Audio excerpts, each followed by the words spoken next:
Sa ating pagpapatuloy mga kasarnisyon na kumpiska ng mga otoridad ang tinatayang 2.8 million pesos talaga ng umano'y smuggled na sigarilyo sa isang operasyon sa barangay Kinudalan, Libak, Sultan Kudarat noong gabi ng April 15, 2026. Ayon sa ulat, mga kasarnation, isinagawa ang operasyon ng mga tauhan ng Libak Municipal Police Station katuwang ang 2nd Sultan Kudarat Provincial Mobile Force Company habang nagsasagawa ng police visibility operation sa ilalim ng SILG Safer City Project.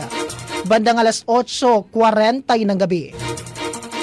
Sa gitna ng kanilang propaganda o pagroronda mga kasarnation, napansin ng mga operatiba ang ilang kahon ng sigarilyo na nakalapag sa labas ng isang warehouse.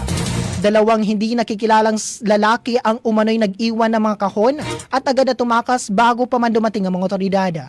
Sa beripikasyon, lumabas na ang naturang warehouse ay pag-aari umano ng isang alias Aning, may asawa at residente ng Lato Blasen, Suat, Maguindano del Norte.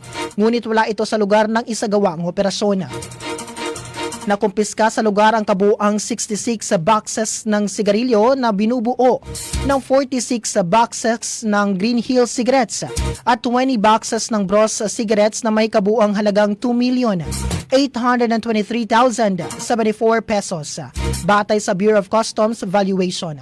Dinala ang mga nakumpiskang kontrabando sa Libak Municipal Police Station para sa tamang dokumentasyon at disposisyon habang patuloy ang investigasyon upang matukoy at maaresto ang mga sangkot sa illegal na aktibidad. Ayon kay Pro 12 Regional Director Police Brigadier General Arnold P. Ardiente, patunay ang matagumpay na operasyon sa patuloy na pinaigting na police visibility at kampanya laban sa smuggling na anyay sumisira sa ekonomiya at nag-aalis ng nararapat na kita ng pamahalaan.